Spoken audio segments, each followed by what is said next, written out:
ಆತ್ಮೀಯ H16 news ಅರ್ಥಾತ್ ಹೇ ಸೀತಾರಾಮಗೆ ಸ್ವಾಗತ. ನಾನು ನಿಮ್ಮವ MI ಅಥವಾ ಮಲ್ಲಪ್ಪ ಜೋತಾವರ್. ಆದ್ಮೇಲೆ ಈಗ ತಾವು ದಿನ ಸುದ್ದಿಗಳನ್ನು ಅದರ ಜೊತೆಗೆ ವಿಶೇಷತೆಗಳನ್ನ ನೋಡ್ತಾ ಹೋಗಿ ವಿಶೇಷ ಈ ಮೊದಲನೇ ಸುದ್ದಿಯನ್ನು ನೋಡಿ.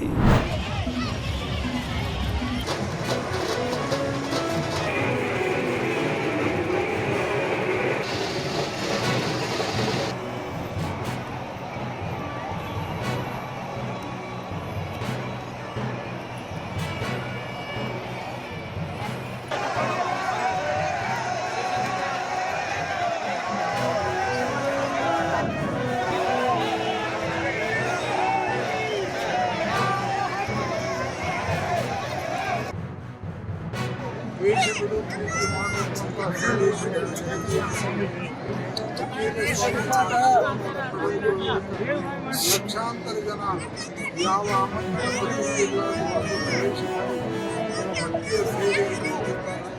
ಬಹುತೇಕ ದಾಸೋಹ ನಡೀತಾ ಇದೆ. ಜಗದ್ಗುರು ಕೃಷಿಕೇಶನ ಆಶೀರ್ವಾದದಿಂದ ಬರುವಂಥ ವರ್ಷಕ್ಕೆ ಉತ್ತಮ ಮಳೆ ಬೆಳೆಗಳು ಎಲ್ಲರಿಗೂ ಸುಖದಿಂದ ಜಗತ್ತನ್ನು ಕಾಪಾಡಲಿ ಅಂತೇಳಿ ಹಾರೈಸಿ ಅಂದಾಜು 2.5-3 ಲಕ್ಷ ಜನರ ಮಧ್ಯದಲ್ಲಿ ಅದು ಸಾಗಲ್ಪಟ್ಟಿದೆ. ಈ ಒಂದು ರಥದ ವಿಶೇಷತೆ ಅಂತಂದರೆ ಯಾವುದೇ ಥರದ ಒಂದು ಇಲ್ಲಿ ಜಾತಿಗಾಗಲಿ ಮತ್ತೊಂದಕ್ಕಾಗಲಿ ಅವಕಾಶ ಇಲ್ಲ. ಇದು ಕೇವಲ ಭಾವೈಕ್ಯತೆಯನ್ನು ಮೆರೆಯುವಂತಹ ಮಠವಾಗಿರ್ತಕ್ಕಂಥದ್ದು. ಅಂದಾಜು 450 ವರ್ಷಗಳ ಹಿಂದೆ ಪ್ರಾರಂಭವಾಗಿರ್ತಕ್ಕಂಥ ಈ ರಥ ಇಲ್ಲಿಯವರೆಗೆ ನಿರ್ವಿಘ್ನವಾಗಿ ಸಾಗಿದೆ. ಇದರಲ್ಲಿ ಈ ಮಠದಲ್ಲಿ ಬಹಳ ವಿಶೇಷವಾಗಿ ಹಿಂದೂಗಳು ಮತ್ತು ಮುಸ್ಲಿಮರು ಸಮಾನವಾಗಿ ಗೌರವ ಭಕ್ತಿ ಶ್ರದ್ಧೆಗಳಿಂದ ನಡೆದುಕೊಳ್ತಾರೆ. ಗ್ಯಾಸ್ ಸಿಲಿಂಡರ್ದು ದರ ಅಂತ ಸರಿಯಲ್ಲ. ಗ್ಯಾಸು LPG, ಕಮರ್ಷಿಯಲ್ LPG ಮತ್ತು ಈ ಕಮರ್ಷಿಯಲ್ LPG ಏನಿದೆ LPG ಮತ್ತು ಒಟ್ಟಾರೆ ಪೆಟ್ರೋಲಿಯಂ ಭಾಳ ಸಮಸ್ಯೆ ಇದೆ. ಎಲ್ಲಾದರೂ ಸಮಸ್ಯೆ ಆಗಿದೆ, ಅದು ಯಾರಿಗಾದರೂ ತೊಂದರೆ ಆಯಿತು. ಸರ್ಕಾರ ಮೋದಿಯವರ ನೇತೃತ್ವದಲ್ಲಿ ಪ್ರಮಾಣದಲ್ಲಿ ತಯಾರಿಯನ್ನು ನಾವು ಮಾಡ್ತೀವಿ. ತಯಾರಿ ಅಂದರೆ ಏನಂಗಿದ್ರೆ ತಯಾರಿ ಹಿಂಗೆ ನಾವು ಸ್ಟ್ರಾಟಜಿಕ್ ರಿಸರ್ವ್ ಮಾಡಿದ್ದೇವೆ. ಬೇರೆ ಬೇರೆ ಮೊದಲು 20-21 ಲೊಕೇಶನ್ನಿಂದ ಇವತ್ತು ಸುಮಾರು 47 ಲೊಕೇಶನ್ ಕಾಣಿಸ್ತಾ ಇದ್ದೇವೆ. ದೂರಿನಿಂದ ಬರಬೇಕು, ಇಂಟರ್ನ್ಯಾಷನಲ್ ಪ್ರೈಸ್ ಜಾಸ್ತಿ ಆಗ್ತಾ ಇದೆ. ಹೀಗಾಗಿ ನಾವು ಇಲ್ಲಿವರೆಗೆ ಭಾಳ ಪ್ರಯತ್ನಪೂರ್ವಕವಾಗಿ ಭಾರತ ಸರ್ಕಾರ ನಾವು ಡೊಮೆಸ್ಟಿಕ್ LPG ಮತ್ತು ಪೆಟ್ರೋಲ್ ಡೀಸೆಲ್ ಸರ್ಕಾರ ಕಂಟ್ರೋಲ್ ಮಾಡಿದೆ. ಸೆಕ್ಯೂರಿಟಿ ಕೊಡ್ತಾ ಇದ್ದೀವಿ. ಎಲೆಕ್ಷನ್ ಕಮಿಷನ್ ಗೈಡ್ಲೈನ್ ಪ್ರಕಾರ 3 ಟೈರ್ ಅಂದರೆ 3 ಕಾರ್ಡನಲ್ಲಿ ಸೆಕ್ಯೂರಿಟಿ ಕೊಡಬೇಕು. ಇನ್ನರ್ ಕಾರ್ಡನ್ ಕೌಂಟಿಂಗ್ ಸಾಂಗ್ ರೂಮ್ ಎಲ್ಲಿದೆ ಅಲ್ಲಿ CFF ಅವರು ಇರ್ತಾರೆ.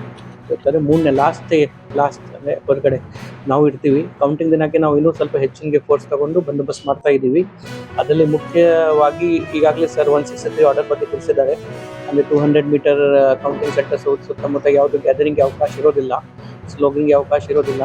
ಅದ್ರ ಜೊತೆಗೆ ಎಲೆಕ್ಷನ್ ಕಮಿಷನ್ದು ಕೆಲವು ಗೈಡ್ಲೈನ್ಸ್ ಇದೆ. ಆಲ್ರೆಡಿ ಅವರು ಪೊಲಿಟಿಕಲ್ ಪಾರ್ಟೀಸ್ಗೆ ಅವರ ಏಜೆನ್ಸ್ಗೆ ತಿಳಿಸಿದ್ದಾರೆ. ವ್ಯವಸ್ಥೆ ಬಗ್ಗೆ ಮೇನ್ ಗೇಟ್ 2 ಗೇಟ್ ಇದೆ. ಯೂನಿವರ್ಸಿಟಿ ಆಫ್ ಹಾರ್ಟಿಕಲ್ಚರ್ಗೆ 2 ಗೇಟ್ ಇದೆ. ಮೇನ್ ಗೇಟಿಂದ ಗೌರ್ಮೆಂಟ್ ಆಫೀಷಿಯಲ್ಸ್ ಮತ್ತು ಮೀಡಿಯಾ ಅವರಿಗೆ ಮೇನ್ ಗೇಟಿಂದ ಎಂಟ್ರಿ ಇರುತ್ತೆ. ಅದು ಪಕ್ಕ ಇನ್ನೂ ರೈಟ್ ಸೈಡ್ ಇನ್ನೊಂದು ಗೇಟ್ ಇದೆ. ಅಲ್ಲಿಂದ ಏಜೆಂಟ್ಸ್ ಮತ್ತು ಕ್ಯಾಂಡಿಡೇಟ್ಸ್ ಅಭ್ಯರ್ಥಿ ಅವರಿಗೆ ಅಲ್ಲಿಂದ ಎಂಟ್ರಿ ಇರುತ್ತೆ. ಮೇನ್ ಗೇಟಿಂದ ಎಂಟರ್ ಆದಾಗ ಮೀಡಿಯಾ ಅವರು, ಗೌರ್ಮೆಂಟ್ ಆಫೀಷಿಯಲ್ ಅವರು ಕೌಂಟಿಂಗ್ ಸೆಂಟರ್ ಬಿಲ್ಡಿಂಗಿಂದ ಸ್ವಲ್ಪ ಲೆಫ್ಟ್ ಸೈಡ್ ಹೋಗಿ ಅವರಿಗೆ ಪಾರ್ಕಿಂಗ್ ವ್ಯವಸ್ಥೆ ಬೇರೆ ಮಾಡಲಾಗಿದೆ. ಇದೇ ರೀತಿ ಕ್ಯಾಂಡಿಡೇಟ್ಸ್ ಮತ್ತು ಏಜೆಂಟ್ಸ್ಗೆ ಅವರು ಕೂಡ ಸ್ಟ್ರೇಟ್ ಹೋಗಿ ರೈಟ್ ಸೈಡ್ ಅದೇ ಹತ್ತಿರನೇ ಔಟ್ಸೈಡ್ 200 ಮೀಟರ್ ಫ್ರಮ್ ಬಿಲ್ಡಿಂಗಿಂದ ಸ್ವಲ್ಪ ದೂರ ಅವ್ರಿಗೆ ಕೂಡ ಒಳಗೆ ಪಾರ್ಕಿಂಗ್ ವ್ಯವಸ್ಥೆ ಮಾಡಲಾಗಿದೆ. ಬೇರೆ ಬೇರೆ ಎಂಟ್ರಿ ಗೇಟ್ ಇದೆ. ಬಿಲ್ಡಿಂಗ್ ಅದು ನಾವು ಅಡ್ಮಿನಿಸ್ಟ್ರೇಟಿವ್ ಬಿಲ್ಡಿಂಗ್ ನೋಡಿದ್ರೆ ಅದಕ್ಕೆ 4 ಗೇಟ್ ಇದೆ. ಫ್ರಂಟ್ ಗೇಟ್ ಸೆಟ್ ಹೋಗ್ತೀವಿ, ಅಲ್ಲಿಂದ ಗೌರ್ಮೆಂಟ್ ಆಫೀಷಿಯಲ್ಸ್ಗೆ ಎಂಟ್ರಿ ಇದೆ. ಬ್ಯಾಕ್ ಗೇಟ್ ಅದಕ್ಕೆ ಹಿಂದ್ಗಡೆ ಗೇಟಿಂದ ಮೀಡಿಯಾ ರೂಮ್ ಸೆಪ್ರೇಟ್ ಆಗಿ ಮಾಡಿದ್ದಾರೆ. ಅಲ್ಲಿ ಅನೌನ್ಸ್ಮೆಂಟ್ ಸಿಸ್ಟಮ್ ಎಲ್ಲ ಇರುತ್ತೆ. ಮೀಡಿಯಾ ಅವರಿಗೆ ಎಂಟ್ರಿ ಆ ಕಡೆಯಿಂದ ಇರುತ್ತೆ.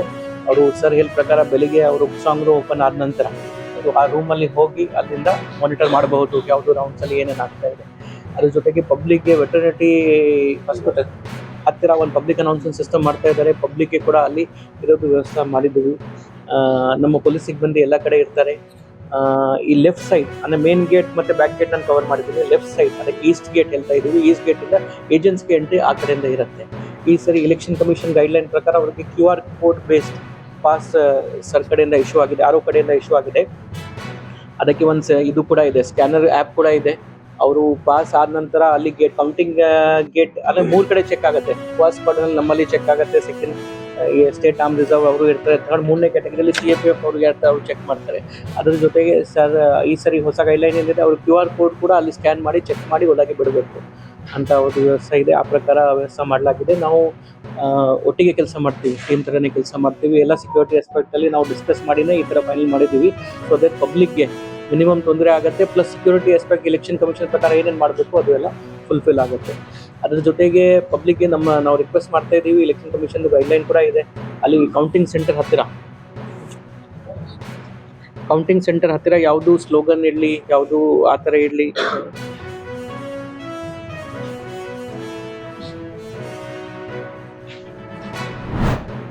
ನಾವು ದಿನಾಂಕ 4/5/2026 ಈಗಾಗಲೇ 24 ಬಾಗಲಕೋಟೆ ವಿಧಾನಸಭಾ ಮತಕ್ಷೇತ್ರದ ಉಪಚುನಾವಣೆ ಮತ ಎಣಿಕೆ ಇನ್ನೂ ನಾವು ತೋಟಗಾರಿಕೆ ವಿಜ್ಞಾನಗಳ ವಿಶ್ವವಿದ್ಯಾಲಯ ಆಡಳಿತ ಭವನದಲ್ಲಿ ಸ್ಟ್ರಾಂಗ್ ರೂಮ್ ಮಾಡಿದೆವು. ಅದರ ಪಕ್ಕನೇ ಅಲ್ಲಿ ಮತ ಎಣಿಕೆ ಕೇಂದ್ರವೂ ಕೂಡ ಅಲ್ಲೇ ಈಗಾಗಲೇ ಸಿದ್ಧತೆ ಮಾಡಿಕೊಳ್ಳಲಾಗಿದೆ. ನಾವು ಇದರಲ್ಲಿ ನೆಲಮಾಡಿ ಇದೆ, EVM ಅದರಲ್ಲಿ 2 ರೀತಿ ಇದೆ. EVM ಮತ ಎಣಿಕೆ ರೂಮ್ ನಂಬರ್ 4ರಲ್ಲಿದೆ.